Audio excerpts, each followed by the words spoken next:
Muchas gracias, buenas tardes. Primero, gracias a las instituciones por invitarnos y a participar además con un buen amigo a charlar de un tema que además a los dos y a muchos de los que estáis aquí, que os conozco, a otros, nos apasiona, como es la gestión cultural, no solamente la cultura, sino a la variante de la gestión cultural. Eh, yo no sé si conocéis a Pedro Vives, aparte de la de eso que os ha dicho Antonio Javier, de su virtualidad como ensayista, que lo es, ensayista de eso. Pero para mí es una cosa, no ni más ni menos importante, pero es un freelance que además ha recorrido el campo de la cultura de una manera bastante curiosa, que además le añade, le da un valor, ¿no? Que es su vinculación con la universidad en un tiempo, una serie de años en la enseñanza, siempre desde una visión de América, porque era su especialidad, es lo que él se doctoró, pero posteriormente entra ya en la cultura, y entra en la cultura también en un sitio interesante, como es a trabajar en las fundaciones, en el tercer sector, que en España, aunque hay muchas, pero todavía a los gestores no le damos una importancia a ese tercer sector, que va a tener que ir desarrollándose más, y con el tiempo este de crisis estamos viendo que va a ser otra de las patas a las cuales va a tener que mantenerse, y posteriormente pasar a la gestión pura y dura, como ha sido ya también en España y en América, que es haber sido director del Centro de Cultura de España en Buenos Aires, uno de los distintos centros culturales que tiene la ECI por América Latina, complementario de muchas veces de otros centros que tiene el Cervantes en los sitios de habla no hispana. Él tiene publicado, que yo sepa, 3 libros que podríamos decir libros de gestión cultural, de tema cultural. Uno más antiguo, Cultura y Política Cultural, ensayo de teoría aplicada, del año 92. Luego, el glosario crítico de la gestión cultural, que yo hablaremos algo y le preguntaré, que es este, que su primera edición es de 2007, pero existe ya una segunda edición prácticamente agotada, o que no sabemos, o que es de difícil existencia, del 2009, que además es un glosario crítico de gestión cultural. Normalmente existen otros temas a veces, pero no de gestión. Y luego quizá un ensayo más libre y bastante interesante, que se llama Bajo el signo del narciso. Está publicado en el 2009 también en Valencia, independiente de otros libros, de muchos artículos que tiene, que ya no se dedican a este tema. Quizá, empezando después de esta pequeña introducción, porque creo que era un poquito obligada, ¿no? Y un poco tu vinculación con América, desde una parte teórica, porque incluso trabajaste en el quinto centenario también, o sea, has trabajado no solamente en esa parte, y conocer un poco la gestión cultural de allí, o de allá, como ellos dicen, y de acá, ha hecho que veas una perspectiva distinta a la hora de plantearte estos trabajos, que ya luego iremos hablando de ellos.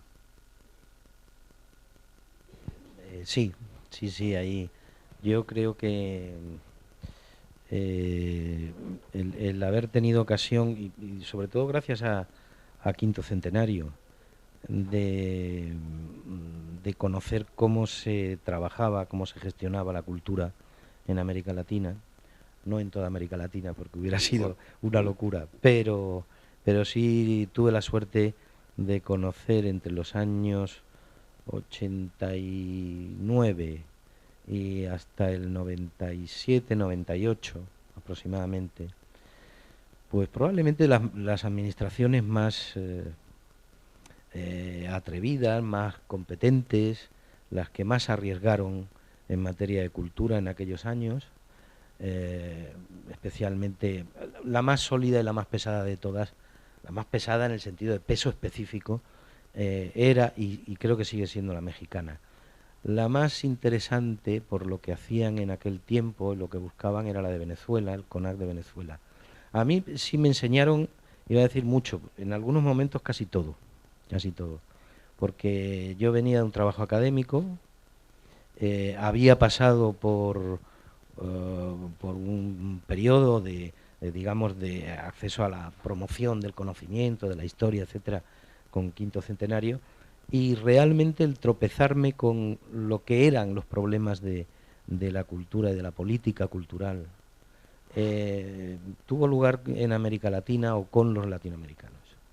Entonces, sí, ha tenido mucha, han sido muy responsables de que yo pusiera el foco de mi trabajo en la cultura y en la política cultural. Hay una tradición en ellos que es una cierta evolución teórica bastante importante, de hecho la seguimos viendo que evoluciona, pero claro, también cuando ya luego estás allí trabajando ves que muchas veces esa evolución teórica por las dificultades, por un lado el territorio tan enorme, por otra dificultades económicas, en la práctica se te quedan un poco como con los pies colgando, ¿no? Tú dices, he leído cosas de fulano, he leído cosas, y luego lo ves que la práctica se ha quedado siempre un poco más atrás, ¿no? No sé si eso, la sensación la has tenido tú también. Es que en la práctica las limitaciones de los estados son mucho más importantes de lo que desde fuera y sobre todo desde una perspectiva académica se pueda enunciar en un momento dado, ¿no? Las administraciones culturales latinoamericanas, algunas de ellas habían sido pioneras, como era el caso, como fueron los casos de Ecuador y Costa Rica, y sin embargo, al cabo de los años, uno llegaba a Ecuador y era un páramo. Es decir, habían quedado instituciones, pero realmente no existía una dinámica de política ni siquiera de mantenimiento de unas líneas en materia de cultura. Esto lo digo ahora con calma y tranquilidad. Evidentemente, en aquel tiempo hubiera sido mucho más diplomático y habría tratado de poner bálsamo a lo que era la realidad. Decía, las dificultades de los estados son más serias y siguen siendo más serias de lo que parece, o de lo que cuenta, o de lo que nos cuenta la prensa.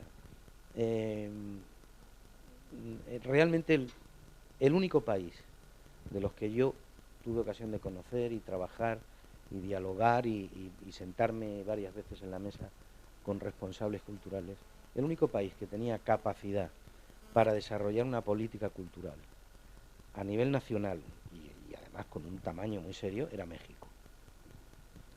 En el caso de Venezuela, la verdad es que los años de la segunda presidencia de Carlos Andrés Pérez, con el CONAC presidido por el maestro Abreu, el músico, ahí se hicieron cosas muy interesantes, arriesgaron mucho, hasta el punto de que generaron una estructura de política cultural que en algún momento le venía grande a Venezuela. Y yo los dejé allá por el año 95, cuando yo los dejé, digamos, interrumpí lo que era el conocimiento más inmediato en una cuestión muy interesante, que era, tenían una estructura cultural, una estructura de política cultural, avanzada, compleja, con gentes bien formadas y bien preparadas para llevarlo a cabo, con impulso, con ganas, con recursos, tenían recursos.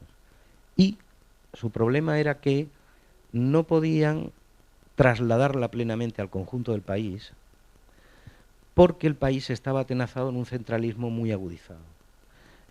Se debatía entre si descentralizar o desconcentrar, era una polémica de la época, ¿no? Y claro, la administración cultural, el CONAC, no tenía capacidad para decidir. Buscaba fórmulas alternativas, pero no estaba en su mano. De hecho, los finales de los 80 y los 90, Caracas se convierte en uno de los grandes centros de pensamiento, de festivales, de organizaciones, concentra a gran parte de los creadores latinoamericanos, los pensadores realmente. Sí, no, vivieron un momento dorado que no fue solo puro oropel. Eso a mí me gustaría hacerlo saber. No era solo oropel, no era que solamente que tuvieran mucho dinero.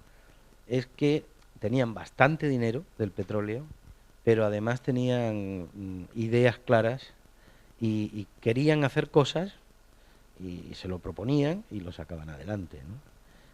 Desgraciadamente, bueno, en cuanto, en cuanto apareció Chávez, desapareció el CONAC. Ya antes lo hirió de muerte en la segunda presidencia de Caldera, lo hirió de muerte porque lo convirtió en una institución esclerotizada, pero Chávez se lo cargó, bueno, como tantas cosas se ha cargado de ese país. Yo he citado que tú tienes, aparte de los artículos, 3 libros, podríamos citar de ensayo, aparte del último artículo de Periférica que habéis visto y que vais a ver, es muy interesante, un artículo es largo, pero un artículo, eso. Podríamos ver una especie, porque cuando los vas leyendo por separado, se ve una serie de elementos que están fijos. Pero podríamos hablar de una especie de un pensamiento que lleva esa constante, no es que tenga que ser lo mismo, pero que tiene una constante, un hilo conductor de ese pensamiento en esa evolución de esos libros tuyos de ensayo. Sí, bueno, no sé. Yo lo primero que me puse a escribir, que fue el Cultura y Política Cultural, no lo busquen porque está agotado y perdido y olvidado, pero aquello fue sobre todo una necesidad de trabajo, precisamente en los tiempos en que más trabajaba con los latinoamericanos. Una necesidad que era el tratar de ordenar un poco las ideas, porque bueno, yo me vi en algún momento embarcado en una de esas aventuras oficiales, que era muy gracioso, yo la verdad es que lo pasé bien, que fue en los trabajos preparatorios de lo que acabarían siendo las cumbres de jefes de Estado y de Gobierno. Hubo varias reuniones entre ministros de Exteriores y tal, y en una de esas se les ocurrió que había que crear el sistema de integración cultural iberoamericano. Bueno, como tú conoces también, y supongo que aquí habrá también quien conozca la realidad latinoamericana, pues de esas cosas que ni siquiera necesitaban los tragos, se les calienta la boca y en una de esas se les ocurre cualquier cosa. Bueno, el caso es que aquello que sonaba así, sistema de integración cultural iberoamericano, cualquiera decía, Dios mío, se convirtió en una especie de frasecita mágica que facilitaba otros discursos a la hora de allanar las dificultades de una futura cumbre, un futuro encuentro de jefes de Estado. Y entonces, pues, en fin, alguien a quien sigo recordando con mucho cariño, con mucho respeto, Pina López Gay, me pidió, Pedro, a ti se te ocurre decir algo de esto, porque yo no sé qué vamos a decir. Y hay que, mira, yo francamente, me parece, espero, Pina, que no vayas a ofenderte, pero esto me parece una locura. Ya lo sé, pero bueno, el caso es que yo me encontré durante un día y medio encerrado con otras 3 o 4 personas en una habitación de un hotel de Bogotá, el Hotel Tequendama famoso de los militares, y teníamos que sacar un papel sobre la integración cultural latinoamericana. Hice 2 o 3 buenos amigos, nos reímos mucho y salió un papel que más o menos le ponía letra a una música imprecisa. Ese fue un toque de atención, es decir, hacía falta poner orden, o a mí al menos me hacía falta poner orden en qué era a lo que le estábamos llamando cultura. Porque, claro, a partir de Lévi-Strauss y la declaración de UNESCO y tal, cultura empezaba siendo una serie de enunciados y terminaba siendo un diccionario. ¿sí? Cultura era todo, o menos, o más. Y esto fue lo que me llevó a hacer aquel primer trabajo de tratar de poner orden. Es cierto que esa puesta en claro me ha servido desde entonces y sí, está presente en las otras, ¿no? Sí, porque el concepto de sistema de cultura tú lo sigues manteniendo en las distintas reflexiones, o sea, sigues profundizando en él, no ya para un tema concreto, sino como un poco aclararte a ti y a nosotros en ese mundo, ¿no? Que además cuando tú ya lo ves con artículos después o algo así, y lo vas complejizando con las tecnologías, las TIC y no sé cuánto, sigues de alguna manera profundizando en eso, o sea, de alguna manera sigue esa línea de trabajo, ¿no? Sí, porque, eh, hombre, a mí me parece, y cada vez estoy más convencido de eso, y probablemente ha sido una evolución, ¿no? Que o entendemos la cultura en términos de sistema, o estamos perdidos. Es decir, esto que hemos dejado correr, de que exista o de que pueda existir en cada momento una cultura de élites, una cultura popular, una cultura que genera gasto y otra cultura que produce, etcétera, y que todo eso lo dejemos convivir y cada una de esas versiones que circulen por su cuenta, bueno, nos ha llevado efectivamente a políticas culturales a escala mundial con las manos atadas, ante las grandes trusts industriales, con las manos atadas ante la incomprensión por parte de los ciudadanos de lo que sucede, de lo que se le presenta.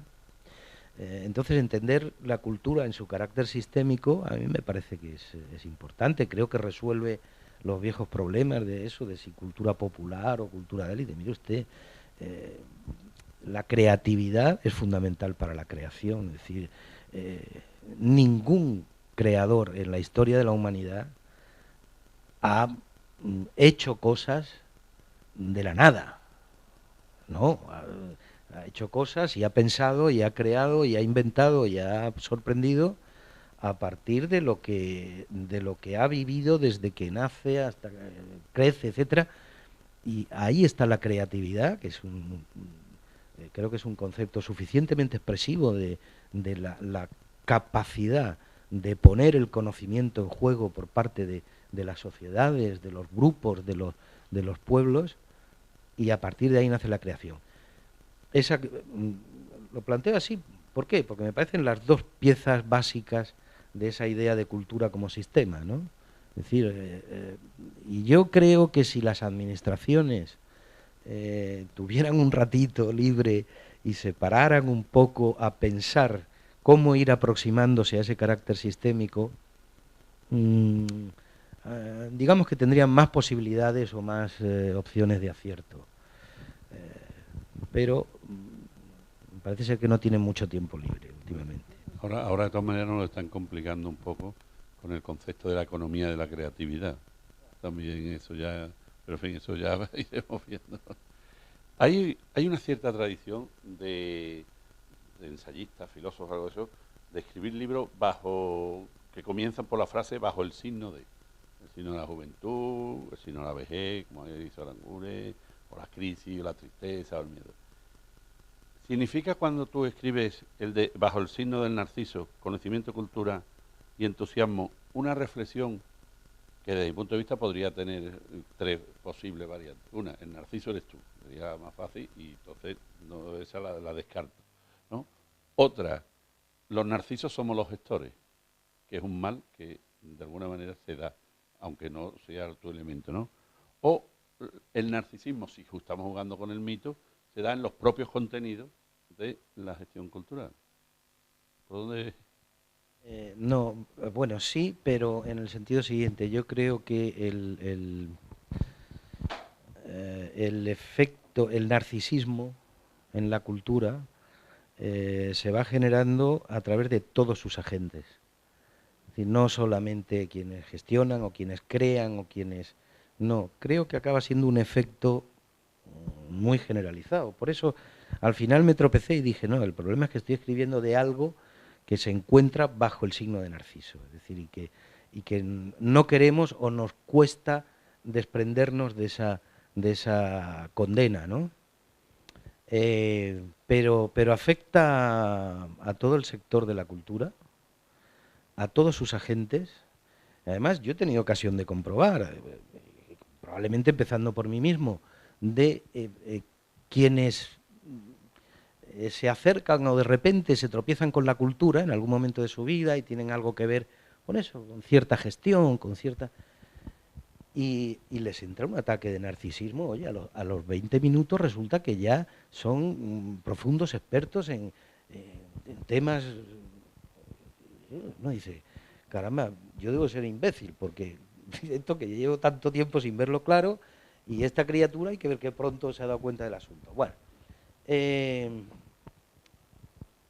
y al mismo tiempo también me sirvió cuando fui viendo y al final elegí el título ese, pero me di cuenta también de que el estudio de la cultura, del sector cultura, es decir, de las implicaciones tanto conceptuales, filosóficas, como materiales, económicas, mercantiles, bla, bla, bla, de la cultura, el estudio, el tratar de tomar una posición relativamente científica, o todo lo científica que se pueda, y todo lo racional que se pueda, pues me recordó al otro personaje de la historia, que es Eco. Esa pobre criatura. ¿Cómo remata? Sí, esa pobre mujer que se pasa la vida diciéndole al otro y repite y repite y repite, y el otro sigue mirando al espejo como un imbécil. Yo creo que los estudios de la cultura, que no son tantos como creemos, y que necesitaríamos más, pues los estudios de la cultura, por más que al sector de la cultura le digan, le saquen determinadas conclusiones, le ofrezcan puntos de vista, etcétera, nunca se les acaba de hacer caso. Nunca. Si sale mal retratado el mundo del teatro, pues desde ahí ya este no sabe muy bien, es que es un teórico. Si te metes con el cine, no es que te metas, sino que haces la crítica de la situación del cine, o lo mismo. Es decir, Narciso, en realidad, ha aprendido a mirarse en el lago, y eso es lo que mejor sabe hacer, y además yo lo entiendo, es que queda bonito. Sí, hombre, bueno, el fin de la leyenda, del mito, es que cuando muere sale una preciosa flor que es un narciso, ¿no? Entonces, eso quizás resumiría. No, pero es que lo que tú decías se nos da unas veces más, otras veces menos, a los gestores, que algunas veces nos creemos que los importantes somos nosotros, no los creadores. O sea, que el centro, o sea, eso yo por eso te decía lo de, eso hay momentos eso que te parece que es que el gestor no se da cuenta que es un mediador, sino que somos los creadores y los que llevamos los discursos. No lo sé, yo fíjate, no creo que sea un pecado muy extendido entre los gestores. En todo caso, habría que segmentar el oficio de gestor. Es posible que ese pecado sea frecuente en gestores de grandes infraestructuras, de instituciones, festivales, etcétera. Pero yo siempre que pienso en los gestores, me acuerdo de que la mayoría de ellos son, por así decir, pequeños gestores, y que trabajan en ámbitos muy concretos, en poblaciones más o menos pequeñas o más o menos medianas, y creo que ahí no se da ese pecado. Otra cosa es que exista una tradición que coloque al gestor o al responsable de una gran institución en el primer plano mediático, ¿no? Ya es una tradición. Y puede darse el pecado, pero no, yo no creo que sea tan frecuente, Chus. Bueno. Pero no es el tema. Tú hablas, cuando hablabas antes del sistema, en un momento dado hablas también de los como campos relacionados, y citas una cosa que a mí me ha sorprendido. Citas la industria, la cooperación, la promoción y las políticas culturales en ese orden, como los 4 pilares básicos y además en ese orden. O sea, ¿consideras que ese es el orden en el cual hay una especie como de desarrollo de esos sistemas, de esos campos relacionados, de esos mundos, ¿no? Eh, sí, me parece que son los cuatro enfoques básicos, a través de los cuales al menos yo acabo entendiendo cosas, ¿no? O poniendo orden en ciertas cosas. Eh, el orden quizá daría igual. ¿No? Es que eso es lo que a mí me sorprendía cuando dice El en ese orden, orden. Pues yo estoy de acuerdo con ese básico, pero claro, para mí sería quizá el primero las políticas, eh, en mi opinión. sí, sí, sí, sí, puede serlo, puede No, por serlo. eso lo que me sorprendió era cuando enfatiza en ese orden. Lo demás estaba totalmente de acuerdo. Y Sí. si hay una duda también. ¿No? No, pero vamos, no, el orden no es importante. Otra cosa es bueno, que yo me lo planteara de esa manera. Pero tiene razón, el orden no tiene por qué ser así.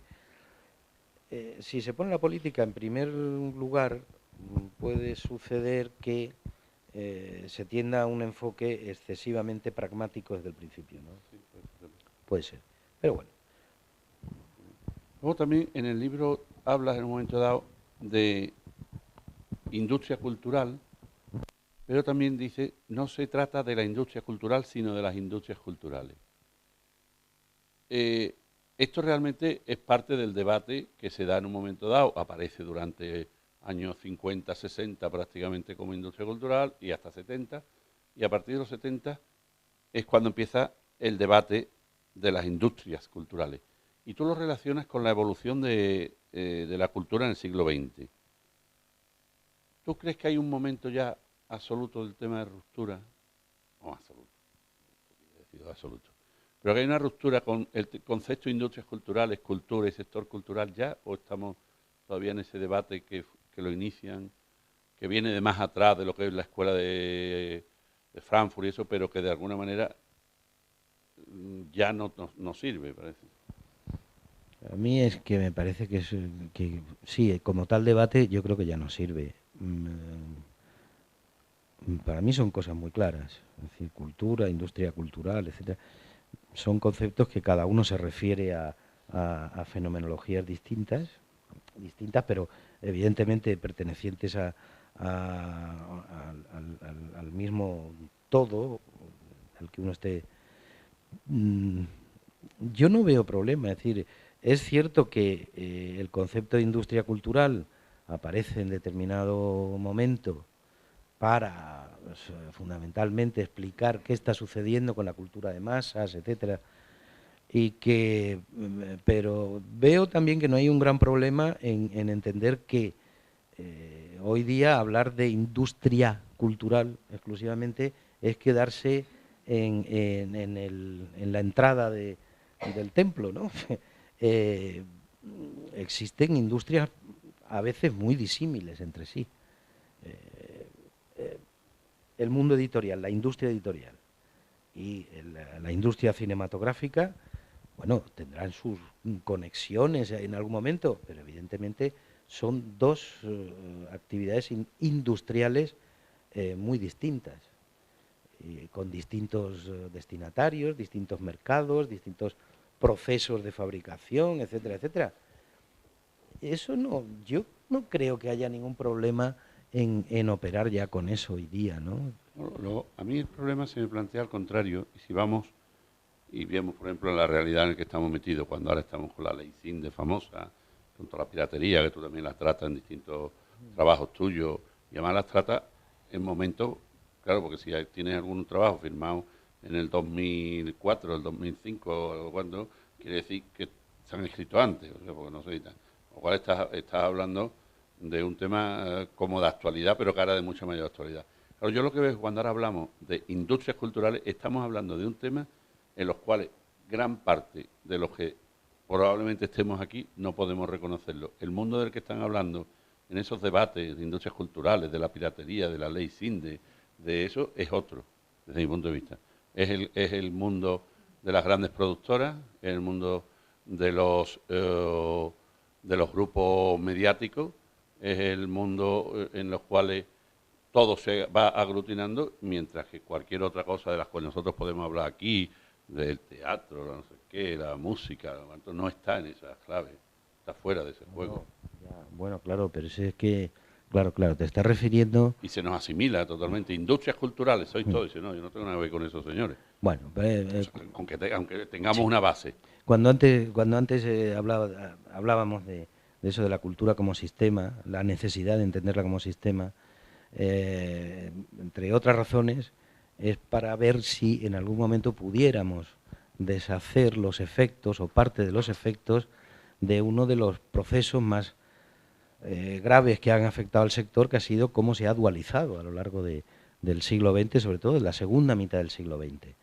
Desde luego, las polémicas como la que podamos estar viviendo o haber vivido y seguiremos viviendo, como es el caso de la ley sobre propiedad intelectual y sus cambios actuales, en fin, la ley Sinde, eh, evidentemente eso parece que no tiene nada que ver con el teatro, con la música en la calle, parece que no tuviera nada que ver, que fuesen mundos diferentes.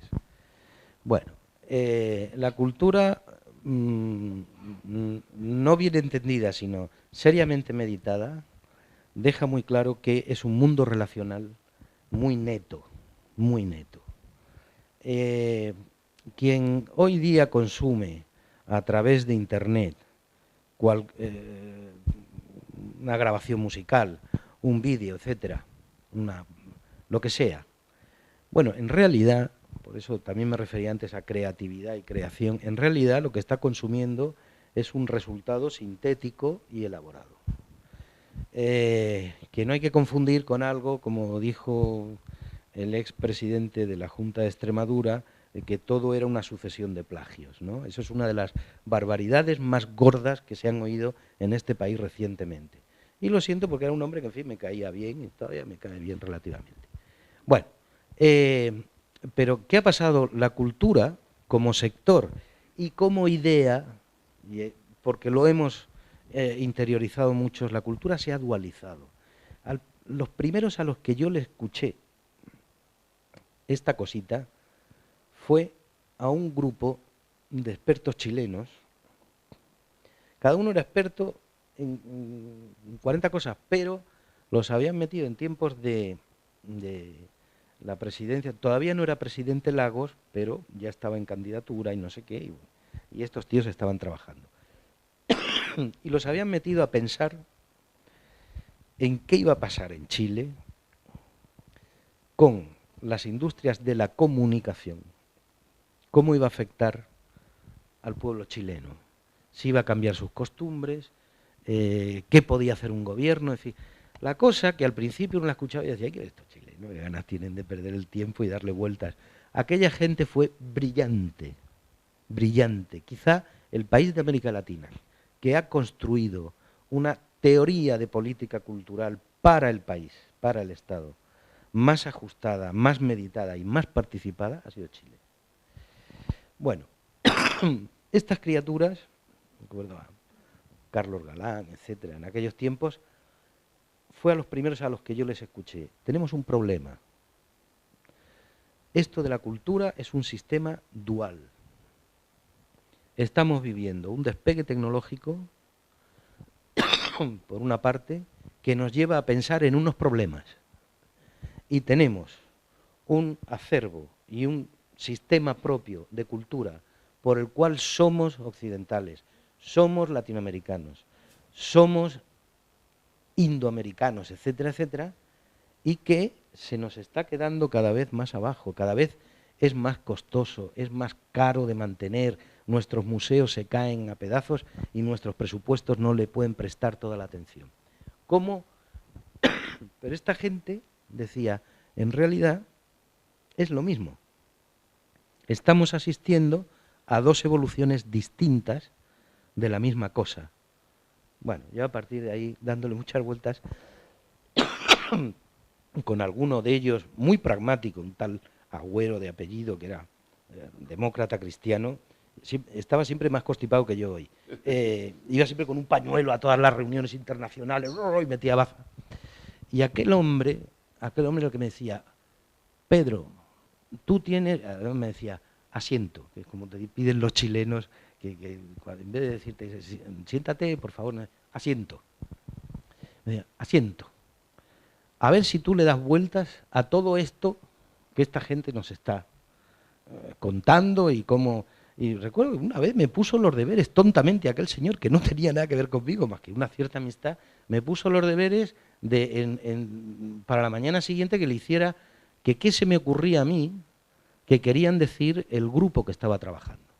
Bueno, yo aprendí, como podéis, que lo usa mucho, la economía dualizada. Como podéis imaginar, yo aprendí muchas cosas, porque además luego traté de averiguar qué es eso de una economía dualizada, qué efectos tiene, como otra de las cosas que siempre me han preocupado, quizá hoy día ya menos, era el tema, el problema, el concepto y la praxis del desarrollo. Pues, claro, evidentemente al sector de la cultura, en algún momento lo he pensado, no sé si es cierto, pero sí lo he pensado, al sector de la cultura le ha faltado siempre un buen plan de desarrollo. Le ha faltado un yanqui que tirase para adelante y dijera, señores, las etapas que hay que cubrir son estas, los objetivos de crecimiento son estos, y al final tendremos un sector conformado de esta manera. Eso lo han tenido, por supuesto, la agricultura, lo ha tenido la industria y la aviónica y no sé qué y tal. La cultura no la ha tenido. La cultura ha llegado tarde al estado de bienestar, ha llegado tarde al estado contemporáneo en general, llegó tarde sin duda a las políticas públicas y lo está pagando, o lo estamos pagando. Sí, pero en el concepto, por ejemplo, de lo que los norteamericanos entienden por industria cultural, que lo tienen bastante más claro que lo tenemos nosotros, no hay los debates aquí, ellos sí han hecho unos planes, no de desarrollo, podríamos llamarlo, que es, por ejemplo, todo la protección a su industria audiovisual, que la siguen manteniendo. Las pautas que van hasta los convenios internacionales para que no haya en ningún momento a aquellos de sus intereses que transmiten dos cosas, transmiten mucho dinero, ideología e imagen, sea mermado. Eso además hay cláusulas incluso de protección a la cinematografía norteamericana en el Plan Marshall. El Plan Marshall dice, yo le ayudo, pero como se le ocurra a usted ponerme una cortapisa de que mi película, porque estaba en ese momento, había un antitrust en Estados Unidos, ¿no? Y se me ocurra que mis películas no se van a poner ahí, no hay ayuda. O sea que ellos sí lo han tenido claro, porque tienen claro también el concepto de industria cultural. Y yo creo que nosotros aquí tenemos un batiburrillo, que todo es todo, exacto, nada es nada, y sí, aquí al final lo tratamos todo igual, ¿no? Yo creo que en Estados Unidos lo que han tenido siempre claro, más que industria o no sé qué tal, es el concepto de negocio. De negocio, que la cultura es un gran negocio. Es decir, que el conocimiento como tal, sea en su versión musical, plástica, etcétera, es un negocio. Y bueno, pues han tirado para adelante con los faroles, ¿no? A mí me ha sorprendido otro día una cosa muy curiosa. En el último número de Babelia, el que hace el número 1000, que hace el homenaje, sí, hay una referencia de un nuevo libro que va a publicar Vargas Llosa, que lo va a dedicar al mundo del espectáculo, ¿no? Y le llama La civilización del espectáculo. Me ha sorprendido mucho porque, de alguna manera, hay momentos en que coincide con otro que habla de lo mismo, que ideológicamente, que es con Guy Debord. Este habla de la civilización del espectáculo y Guy Debord, en los 60, con unas teorías que están volviendo, habla de la sociedad del espectáculo. Y los dos, de alguna manera, y Vargas Llosa decía concretamente, las artes y las letras, humanidades, habrían pasado a ser poco más que formas secundarias del entretenimiento. O sea, hay un subtexto ahí que es la misma queja que hace Guy Debord cuando está hablando de la sociedad del espectáculo. Uno desde una perspectiva como la perspectiva situacionista y el otro desde un neoliberal, ¿no? Porque yo creo que ahora mismo estamos viviendo eso. O sea, prácticamente todo lo que, o mucho de lo que entendemos, no solamente por cultura, sino hasta por política, es espectáculo. Sí, o se quiere hacer trascender, en el caso de cultura, o se quiere hacer trascender como espectáculo. Ahí me gustó el artículo de Vargas Llosa. Confieso que porque me gusta como escribe desde hace muchos años. Eh, pero, aun teniendo una parte de razón, creo que exagera un punto lo que viene sucediendo. Yo no creo, no me parece que se pueda tildar de espectáculo eh, eh, o que se pueda tildar de evolución hacia el espectáculo lo que ha sucedido en la cultura. Casi me quedé más con la parte en la que se quejaba airadamente, y no es la primera queja, yo la recuerdo otra de El Benzu y de Félix de Azúa, y la queja de la sensación de que te toman el pelo, es decir, de que hay muchas de las cosas que produce la cultura contemporánea, en materia de artes plásticas, en la música, en el sonidismo, en el que, que sí, hombre, uno el primer día pone cara de decir, ¿qué? Pero ya, sobre todo cuando la vida te ha llevado varias veces por el asunto, dice, venga ya, hombre, está bien, ¿no? ¿Y qué sucede? Que parece ser que ahora se puede empezar a decir, se puede empezar a decir, pero hasta hace muy poquito hay de aquel que enarcara una ceja delante de una instalación, de una performance, de un no sé qué, porque bueno, rápidamente, ¿de dónde habrá salido? ¿Qué cavernícola? Dime usted, no sé, es posible que yo sea un cavernícola, pero francamente no lo entiendo. Y sobre todo, yo hace muchos años que leyendo a Josep Pla, que no es sospechoso ni de progresista, No, no, ni de izquierdista, no, para nada. pero que en algún momento comentaba, en tiempos de la República, en uno de sus artículos para la Veu de Cataluña, comentaba unos saraos y no sé qué que habían organizado ya entonces, en los años 32, 33, en el gobierno, allí en la Puerta del Sol, en Madrid y tal. Y este hombre hay un momento en que detiene su narración de lo que tal. Dice, solo me hago una pregunta. ¿Todo esto quién lo paga?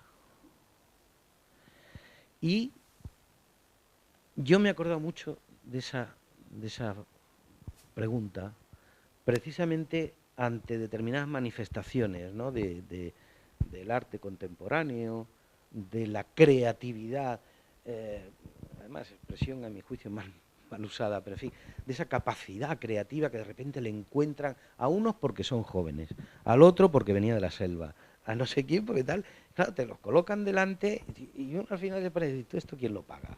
Porque el que estemos aquí, el que este tío haya colgado esto en las paredes o nos esté dando la barrila con el sintetizador y no sé qué, todo esto ¿quién lo paga? A veces he sabido quién lo pagaba, claro, pero otras muchas decían, no, esto no resiste. Esa parte del artículo de Mario Vargas Llosa a mí me pareció, y dije, hombre, mira, parece ser que ya se puede decir públicamente lo que tantos hemos pensado muchas veces, ¿no?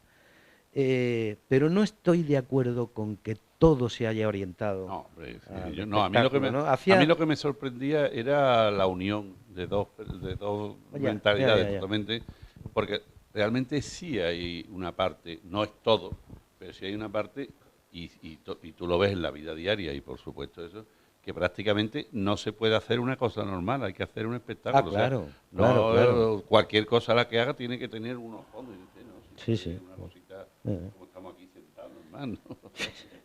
Sí, sí, no, Entonces, no. eso me sorprendió, el vídeo Boriel que coincidiesen en eso desde dos. Pero bueno, era una. Luego, has dicho una cosa que también, y tú lo vas tratando a lo largo de tu trabajo y eso, que hablas mucho de las TIC en distintos momentos. Como por ejemplo, vamos a considerar el bien cultural en un sentido amplio con esa visión Sí. de las TIC y de la nueva creación. O sea, hasta dónde el bien cultural va a seguir siendo bien cultural o no? O iremos que el tiempo decante, como los buenos vinos, y digo, esto pasará y otro no pasará, no habrá que hacer grandes definiciones teóricas en un principio, sino dejar. Bueno, yo creo que es la historia la historia del arte, o de las artes, enseña mucho, es decir, siempre se ha producido muchísimo más de lo que ha trascendido y de lo que hemos reservado, ¿no?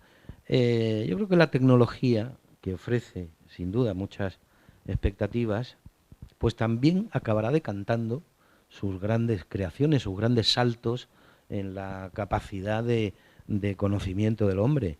Eh, bueno, pues se va a producir. Con las TIC lo que sí creo, y ahí vuelvo a una reflexión en materia de la gestión cultural hoy día, con la tecnología y la comunicación, está sucediendo que en muchas opiniones se le está otorgando una eh, capacidad de solución a problemas más o menos larvados, históricos, etcétera, de la gestión de la cultura y de la cultura misma. Y hombre, yo creo que no hay que depositar tantas esperanzas, es decir, la comunicación, la intercomunicación, etcétera, es una herramienta, como se suele decir, yo creo que es un marco operativo distinto que facilita, que amplía el horizonte, pero evidentemente no son los contenidos. Los contenidos se los tendrá que seguir poniendo la persona humana, como decía el obispo aquel. eh, yo creo que a la gestión cultural le va a resolver algunas cosas, pero no le va a cambiar su, su función social. Creo que no se la va a cambiar. Es posible que me equivoque. Posible. Está claro que los TIC y eso han generado elementos nuevos y luego, sin embargo, realmente lo que están sirviendo es soporte muchas veces a elementos tradicionales con la visión de esas herramientas. No podríamos hablar de que hay algunos elementos nuevos que se están generando, desde nuevos oficios hasta nuevas variables artísticas, eso, pero igual que la imprenta o el grabado, generó una cosa que no había antes. ¿Qué trascendencia puede tener eso? Como hay más velocidad de vista, se va a ver más. Como hay varios cuatro, pero bueno, eso habría que quizás que decantarlo como... Hay una parte que a ti vamos, además ha sido tu trabajo mucho tiempo, en la parte de la cooperación, y de alguna manera haces como una reflexión de cómo a veces se ha convertido en una especie de relacionarte con lo lejano, ¿no? Como una cosa de resolverle problemas al otro, pero que esté muy lejano, ¿no? Que esté, con lo cual quizás a veces te resuelve unas cosas primero a ti que tengas que eso, y sin embargo está menos el concepto de la cooperación con los cercanos, o el concepto de la cooperación entre nosotros, o entre un mismo grupo, ¿no?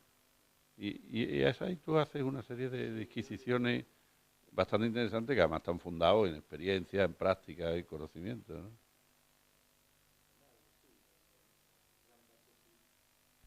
Sí está fundado en experiencia, en lo que he conocido y he visto. He de confesar que yo soy un desencantado de la cooperación internacional al desarrollo, que ha sido uno de los paradigmas que en nuestro país ha movido y sigue moviendo todavía voluntades, entusiasmos, recursos, etcétera. Soy un desencantado porque, aunque suene muy duro, he visto cómo se ha ido convirtiendo en otra forma de negocio, en otra forma de ocupación de las personas, muchas de ellas con gran competencia profesional, bastantes con gran entrega ética a las cosas, pero también he visto que el paradigma de desarrollo, tal como se ha manejado internacionalmente, no ha resuelto ni el 10% de los problemas que se proponían. Cuando en el año 2000, 99-2000, se planteó el famoso horizonte, los objetivos del milenio, la agenda para el 2015 y demás, ya entonces tuve el desasosiego de decir, pero ¿cómo se le puede decir a la humanidad que en 15 años vamos a reducir el hambre a un tanto por ciento X?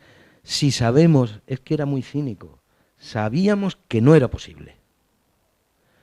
cómo se puede decir que vamos a reducir las muertes de las mujeres en los partos a tanto por ciento cuando sabemos que no vamos a poder hacerlo? Y sin embargo, bueno, eso sigue movilizando recursos, etcétera. Entonces soy muy desencantado, porque lo había visto en directo. Vi, además, he sido testigo y en algún momento me siento culpable del entusiasmo por la cooperación cultural y el desarrollo. Porque nadie se había parado a pensar ni qué era el desarrollo, ni qué era exactamente la cooperación, ni cómo intervenía la cultura en eso.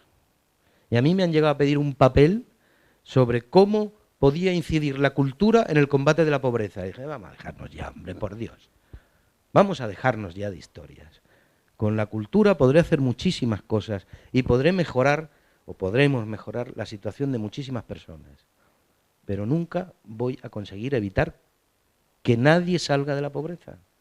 Porque no, la cultura no está para eso. Para eso están otras cosas, otros elementos, otros recursos de la humanidad. Entonces la cooperación, bueno, también nos pasó otra cosa. No lo olvidemos. Los españoles en 1979 éramos receptores de ayuda al desarrollo. El 2 de febrero de 1980 pasamos a ser donantes y hubo que improvisar. Evidentemente, fijaos, 1980, 1981 con Tejero y con no sé qué, Calvo Sotelo, es decir, nadie se ocupó de qué era aquello. Había unos dineros que, bueno, que Naciones Unidas decía que tal y se situaban en tal banco y no sé cuántos. Ya con el primer gobierno socialista se puso en marcha, porque claro, se estaban entregando unos recursos y no se sabía muy bien decir, bueno, sobre todo, hombre, hubo algunos amigos, entre otros venezolanos, de esos que, bueno, hubo venezolanos que le enseñaron al Partido Socialista Obrero Español que con eso del desarrollo y de la cooperación, que había que obtener retornos también como donante. Y que ahí estaba la clave. Bueno, tuvimos que aprender y que improvisar mucho. Y uno se ha encontrado a la vuelta de los años con que resulta que somos, o que parecíamos los salvadores de la humanidad. Hombre, señores, un poquito de prudencia y de calma, ¿no? Y la cantidad de gente joven embarcada en causas que además ya desdibujadas de cualquier objetivo racional, con peso ideológico, con las causas por las causas y a tirar para adelante. Soy muy desencantado. Y la relación de la cultura con el desarrollo es de muy difícil encaje, porque es necesario, en primer lugar, para que cualquier sector de actividad impacte en el desarrollo de una sociedad, es preciso que tenga una capacidad de conocimiento del punto de partida y de qué se quiere muy detallada. Y la cultura no tiene datos. La cultura no tiene datos para poder analizar fríamente qué se puede hacer y qué se puede obtener. Y en segundo lugar, la cooperación, no solo la española, en general la europea, está muy mal acostumbrada a decidir qué es lo que hay que hacer para desarrollar a los demás. Hay un dato también curioso, ¿no? Hace 2 o 3 años éramos los máximos donantes o aportadores a la UNESCO. Como se habían retirado los demás, resulta, y sin embargo los documentos seguían sin traducirse al español. Yo digo un día, hombre, por lo menos ya que se paga que lo traduzcan al español, ¿no? Porque seguían siendo inglés y francés, ¿no? Hay una paradoja también en eso que tú cuentas, que con la diversidad cultural, con la convención de la diversidad cultural, más la moda de la industria cultural, el turismo cultural, se le está diciendo a todos los núcleos y pequeños municipios y artesanos de que ellos van a desarrollarse a partir de la cultura. O sea, usted si hace su pequeño festival de Oruro, no sé qué, o una artesanía, van a venir aquí el turismo cultural en masa, porque además vamos a protegerlo en base a la diversidad cultural y la convención aprobada, ¿no? Entonces, y cuando más te mueves ahora por América Latina, te empiezas a ver sobre todo esos núcleos, se te empieza muchas veces a poner los pelos de punta. ¿En qué estamos cooperando? ¿No? Pero bueno, es una... Estamos y hoy en el diario El País he leído que en la India ya hay una oposición firme oficial al todo el tema de los microcréditos. Claro, es que hemos vivido, es decir, los microcréditos. Yo a veces, Pedrito, cállate porque va a aparecer el repelente Niño Vicente. Pero yo la primera vez que oí hablar de aquello de los microcréditos, y en la Fundación CEDEAL teníamos un área de cooperación al desarrollo, la cual siempre me interesé. Entonces yo pregunté, dije, a ver, explicarme eso de los microcréditos. Llegó el enteradillo de turno en ese momento, no, esto es una cosa, porque claro, los $50 o los $300 es capaz de generar una mejora que no sé qué y tal. Y a mí la lógica, desde que mi padre y mi madre me dieron un consejo por primera vez, decir, niño, con 2 gordas no va a ninguna parte. Usted ya le puede dar a alguien $300, $50 y con un proyecto para mezclar. Los proyectos eran el carrito, ponerle ruedas para poder llegar hasta no sé dónde. Mire, cuando luego veías el mecanismo y te explicaban el mecanismo, entonces esto es que se transfieren unos fondos al bank, no sé cuántos, patatín, patatán, que centraliza desde Houston o desde no sé dónde las operaciones con una cuenta específica que genere... Ya. Bueno, pues señores, les estoy hablando de los años 83, no, perdón, yo me enteré más tarde, 87, 89. Eso está funcionando y ahora por fin los hindúes, o los indios, parece ser que ya se han dado cuenta de una vez. Es que resulta que los microcréditos se han convertido en una cadena insalvable de microdeudas. Microdeudas desde el punto de vista financiero y de la banca, desde el punto de vista de las personas, deudas para toda la vida. Para toda la vida. $50 en la India, en Haití, en Nicaragua, etcétera, bueno, son una losa para toda la vida. Sobre todo cuando han ido, es que tenía muy mala pata la cosa, porque iban a buscar mujeres abandonadas con hijos y no sé qué. Decir, coño, ¿tú qué quieres? Dejarla ya enterrada de por vida. Era evidente. Pues no, señor. Y hemos tenido altísimas autoridades de nuestro país que entregadas a la causa, ¿eh? Sigue, sigue. Y sí, bueno, pues a ver si ha leído el diario El País hoy. Un poco porque marcábamos la hora, un poco así, ya de pasada, por lo menos cita un poco el glosario, el trabajo tuyo tan interesante, que además es curioso porque es un glosario, como todo, un glosario crítico. Se diferencia mucho de otros glosarios.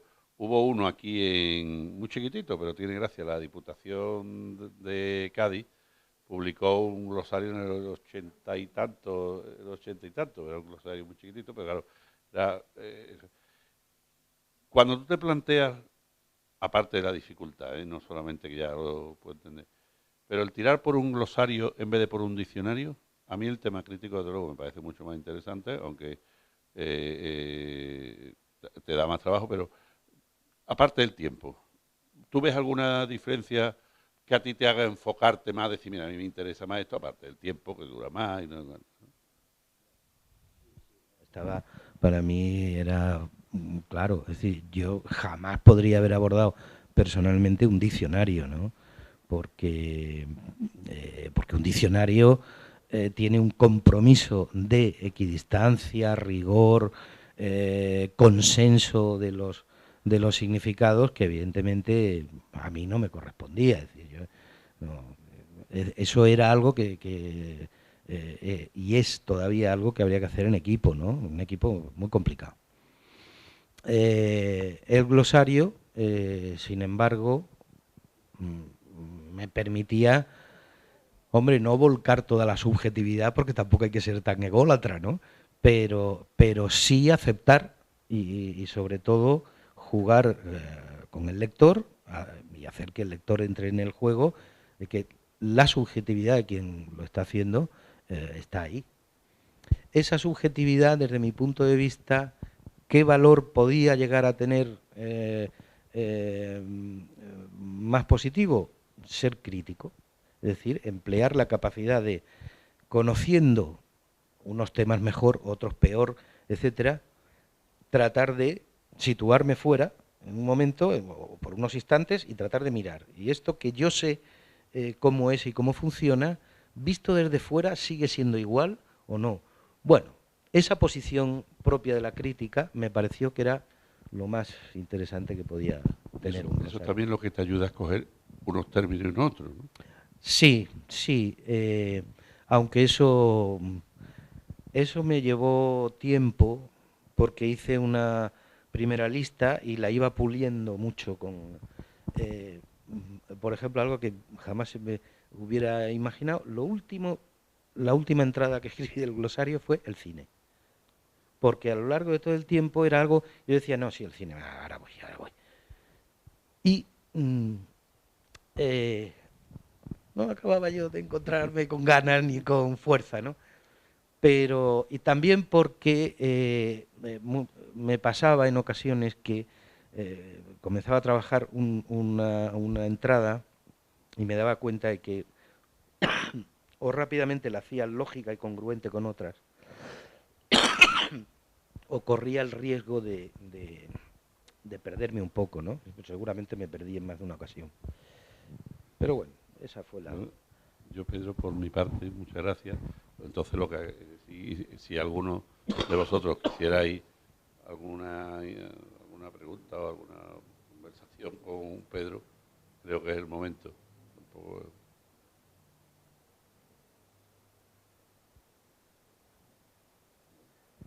Y si no, recreo, que se decía. Pues hacemos a la de tres, a la de una, a la de tres, algo animáis.